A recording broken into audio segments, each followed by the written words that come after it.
नमस्कार दोस्तों, कर्म कथा यूट्यूब चैनल में आपका दिल से स्वागत है।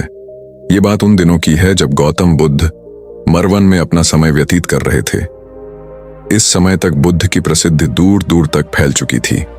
बहुत दूर दूर से लोग अपनी चिंताओं और परेशानियों का समाधान खोजने उनके पास आते थे। ऐसे ही एक दिन जब बुद्ध मरवन में अपने शिष्यों को प्रवचन दे रहे थे तो एक अधेड़ उम्र का व्यक्ति अपने 20 वर्ष के पुत्र को अपने साथ लिए बुद्ध की तरफ चला आ रहा था। जब वे प्रवचन स्थल के पास पहुंच गए तो बुद्ध ने एक नजर उन पर डाली और इशारे से बैठने के लिए कहा। जब प्रवचन समाप्त हो गया और सभी लोग वहां से चले गए तो बुद्ध ने उस व्यक्ति को अपने पास बुलाया और बैठने के लिए कहा। वहां चारों तरफ हरियाली छाई हुई थी। मौसम बहुत सुहाना था और तरह तरह के पक्षियों की आवाजें गूंज रही थीं। ऐसा नजारा देखकर उस व्यक्ति को अंदर से असीम शांति महसूस हो रही थी। इसके बाद बुद्ध ने उस व्यक्ति से आने का कारण पूछा तो इस पर व्यक्ति ने कहा, तथागत, मैं 2 दिन की लंबी यात्रा करके अपने पुत्र को आपसे मिलवाने लाया हूं। ये मेरा इकलौता पुत्र है और ये हर समय थका थका रहता है। ऐसा लगता है जैसे इसके अंदर कोई जान ही नहीं है और यह कोई प्राणी नहीं है।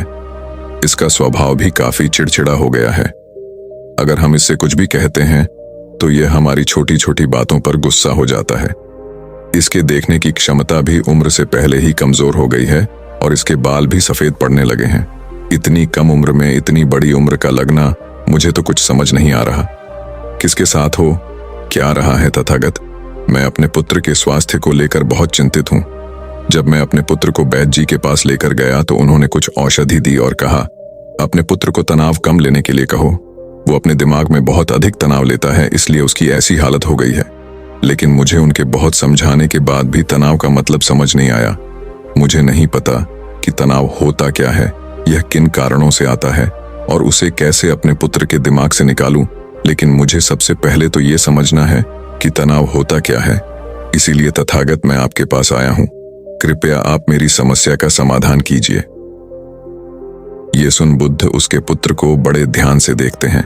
उसके चेहरे को देखते हैं, उसकी आंखों को देखते हैं और फिर उसके हाथों की नब्ज को भी देखते हैं।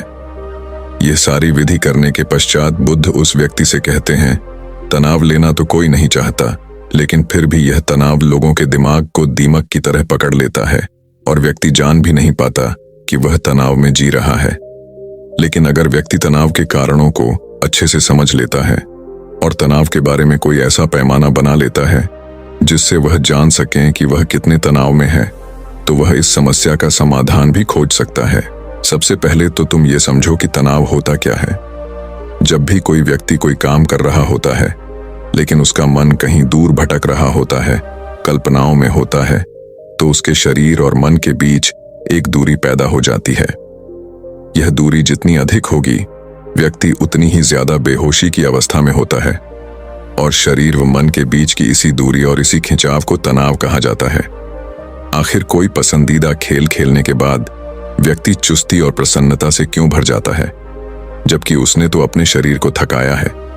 लेकिन समझने वाली बात यह है कि खेलते समय मन और शरीर एक साथ पूरी तरह से उस खेल में केंद्रित होते हैं, जिससे शरीर और मन के बीच दूरी पैदा नहीं होती और कोई तनाव पैदा नहीं होता। और अगर दिमाग में कोई तनाव था भी तो वो भी दूर हो जाता है। लेकिन इसके विपरीत जब हम कोई ऐसा काम करते हैं जो हमें पसंद नहीं है तो हमारा शरीर तो उस काम को कर रहा होता है, लेकिन हमारा मन कहीं दूर कल्पनाओं में भटक रहा होता है, जिससे शरीर और मन के बीच एक दूरी पैदा हो गई और तनाव ने जन्म ले लिया। इसीलिए व्यक्ति को एक समय पर सिर्फ एक ही काम करना चाहिए और अपने तन और मन की सारी शक्ति उसी एक काम पर लगा देनी चाहिए, जिससे व्यक्ति के अंदर तनाव पैदा ही ना हो। इसके बाद बुद्ध ने कहा, तनाव पैदा होने के मुख्य 8 कारण होते हैं और जिसने इन कारणों को समझ लिया वो जीवन भर तनाव मुक्त रह सकता है। मुख्य कारणों में सबसे पहला कारण है अति महत्वाकांक्षी होना। महत्वाकांक्षी होना अच्छी बात है, लेकिन क्या कभी आपने इस बात पर ध्यान दिया है कि इंसान के लक्ष्य कभी पूरे ही नहीं होते? उसका एक लक्ष्य पूरा हुआ नहीं कि वह दूसरे की तरफ भागने लगता है, दूसरा पूरा हुआ तो तीसरे की तरफ, और इस तरीके से वो अपने लक्ष्यों को पाने के लिए जिंदगी भर गोल गोल घूमता रहता है। इसीलिए जो व्यक्ति अति महत्वाकांक्षी होता है, जिसने बड़े बड़े लक्ष्य बनाए होते हैं, वह वर्तमान में कभी रह ही नहीं पाता। उसका मन सदैव भविष्य की योजनाएं बनाने में ही व्यस्त रहता है। उसका शरीर तो वर्तमान में रहता है, लेकिन मन भविष्य में ही रहता है, जिससे मन और शरीर के बीच दूरी पैदा हो जाती है और वह तनाव भरी जिंदगी जीने लगता है।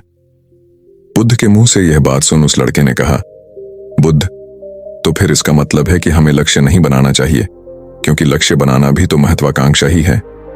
इस पर बुद्ध ने कहा, जीवन में लक्ष्य बनाना कोई गलत बात नहीं है, लेकिन समस्या तब उत्पन्न होती है जब वो अपना पूरा ध्यान उस लक्ष्य से मिलने वाले परिणाम पर ही लगा देते हैं और उसके परिणाम की चिंता करते रहते हैं। व्यक्ति को वर्तमान में जीना आना चाहिए। आप लक्ष्य बनाइए और उस लक्ष्य की प्राप्ति के लिए कड़ी मेहनत करिए, लेकिन साथ ही साथ आपको इस बात का भी ज्ञान होना चाहिए कि आप अभी वर्तमान में जी रहे हैं और वर्तमान ही सत्य है। बुद्ध ने आगे कहा, तनाव का दूसरा सबसे बड़ा कारण है ईर्ष्या। जब व्यक्ति ईर्ष्या और जलन से भर जाता है तो उसका मन अंदर से सड़ने लगता है। ईर्ष्या एक आंतरिक घाव है। आंतरिक घाव यानी मन का घाव। व्यक्ति के शरीर का घाव तो भर सकता है, लेकिन मन का घाव कभी नहीं भर सकता। इसीलिए व्यक्ति को दूसरे की खुशी और तरक्की से कभी ईर्ष्या नहीं करनी चाहिए, क्योंकि यह तनाव का कारण है।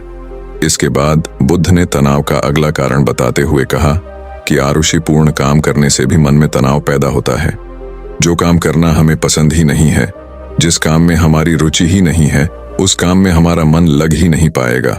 हमारा शरीर तो वही बैठा रहेगा, लेकिन हमारा मन कल्पनाओं की उड़ान भरेगा, जिससे शरीर और मन के बीच दूरी पैदा हो जाती है और व्यक्ति तनावग्रस्त हो जाता है।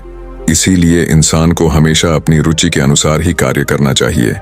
अगर व्यक्ति ने यह पता कर लिया कि उसे कौन सा काम करना पसंद है और वो उसी काम को अपने जीवन का लक्ष्य बना लेता है, तो फिर वो काम उसके लिए काम नहीं बल्कि खेल बन जाता है। फिर बुद्ध ने कहा, तनाव का चौथा कारण होता है किसी दूसरे से अच्छा रखना। बुद्ध ने उस व्यक्ति की ओर इशारा करते हुए कहा, एक पिता होने के नाते तुम्हारी अपने पुत्र से बहुत सी अपेक्षाएं होंगी कि तुम्हारा पुत्र एक बहुत ही कामयाब इंसान बने, तुम्हारा नाम रोशन करे, जैसा तुम चाहते हो उस तरह का जीवन जिए, तुम्हारी हर बात माने। लेकिन क्या आज तक कभी किसी की सारी अपेक्षाएं पूरी हुई है?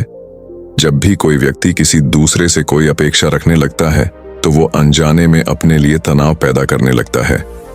जरा सोचो कि अगर तुम्हारा बेटा तुम्हारे अनुसार काम नहीं कर रहा और वो नहीं बन पा रहा जो तुम उसे बनाना चाहते हो, तो निश्चित रूप से तुम्हारे दिमाग को तनाव पकड़ लेगा।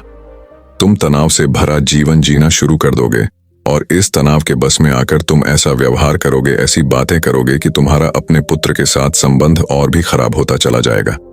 इसीलिए व्यक्ति को जितना हो सके उतनी कम अपेक्षाएं दूसरों से रखनी चाहिए, और अगर पूरी तरह से तनाव मुक्त रहना है तो दूसरों से अपेक्षा रखना ही बंद कर दो।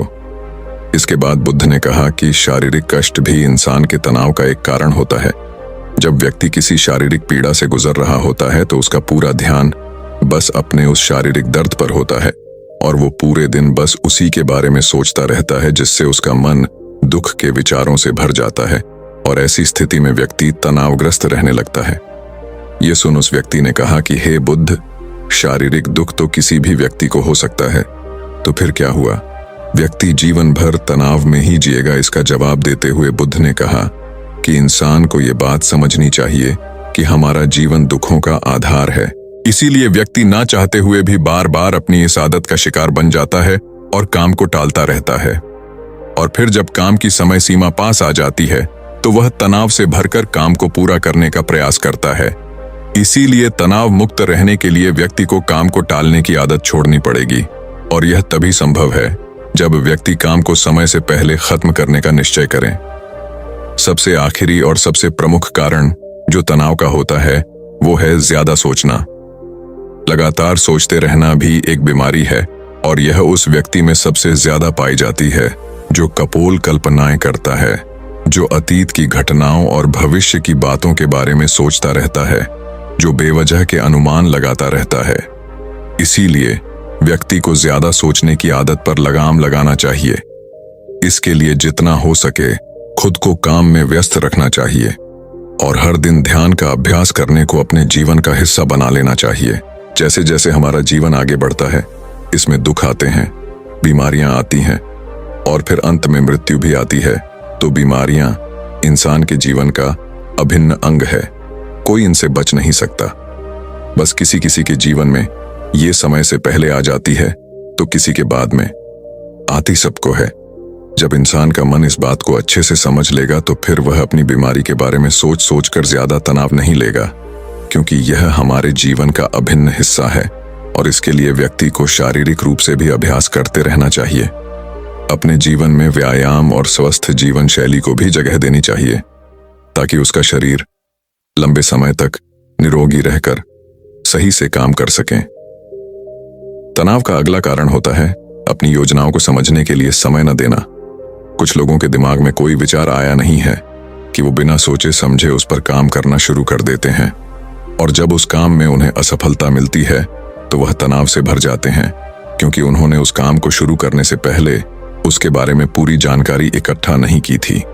इंसान को कोई भी काम शुरू करने से पहले उसके अच्छे और बुरे परिणामों के बारे में ठीक से सोच विचार कर लेना चाहिए। इंसान को इस बारे में भी सोच लेना चाहिए कि अगर ये योजना सफल नहीं हुई तो फिर इसके बाद मैं क्या करूंगा। इसीलिए व्यक्ति को अपनी योजनाओं को ठीक से समझने के लिए पूरा समय देना चाहिए, ताकि बाद में उस योजना की वजह से तनाव पैदा ना हो। तनाव का 7वां सबसे बड़ा कारण होता है टाल मटोल करना। आज के काम को कल पर टालना। आप लोगों ने ये कहावत तो सुनी होगी कि आलस इंसान के शरीर का सबसे बड़ा शत्रु है। इंसान आलस्य की वजह से आज के काम को कल के लिए टाल देता है और फिर काम को टालना उसकी आदत बन जाती है।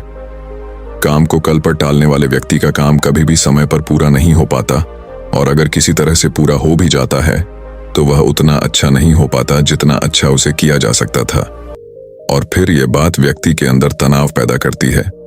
लेकिन काम को टालना या काम को एकदम अंत समय पर करना एक आदत है। बुद्ध के मुंह से यह सारी बातें सुनकर उस व्यक्ति ने हाथ जोड़कर कहा, बुद्ध, मेरा पुत्र तो अभी मात्र 20 वर्ष का ही है और इसमें अभी इतनी समझ भी नहीं है कि यह आपकी बताई सारी बातों का एक साथ पालन कर सकें। आप कृपया करके तनाव मुक्त रहने का कोई आसान सा तरीका बता दें, जिससे मेरा बेटा उसका अनुसरण भी कर सके और तनाव मुक्त भी रह सके। उस व्यक्ति की यह प्रार्थना सुन बुद्ध ने कुछ सोचते हुए जवाब दिया, अगर तुम इतनी सारी बातों का पालन नहीं कर सकते तो इसके लिए एक बहुत ही आसान विधि है। तुम एक बार में एक काम को करने पर ध्यान लगाओ, उस समय पर सिर्फ उसी काम को करो, सिर्फ उस पर ही अपना पूरा ध्यान लगाओ, और अगर तुम्हारा मन इधर उधर भटक जाता है तो जैसे ही तुम्हें याद आए उसे वापस फिर उसी काम में लगा दो। ये सबसे आसान और अच्छा तरीका है तनाव मुक्त रहने का। जब तुम भोजन करो तो उस समय सिर्फ भोजन ही करो, उसके पूरे स्वाद का आनंद लो, उसे अनुभव करो।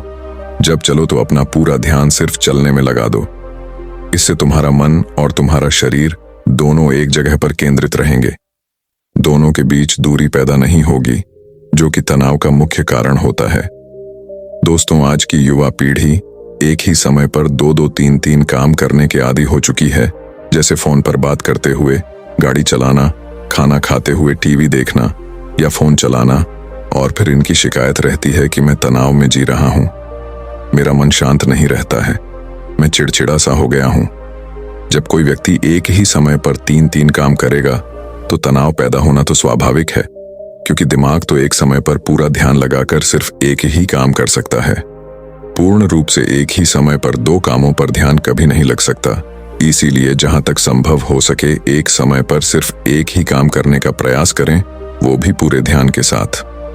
दोस्तों, आशा करता हूं कि आपको इस कहानी से काफी कुछ सीखने को मिला होगा। आपसे निवेदन है, चैनल को सब्सक्राइब जरूर करें।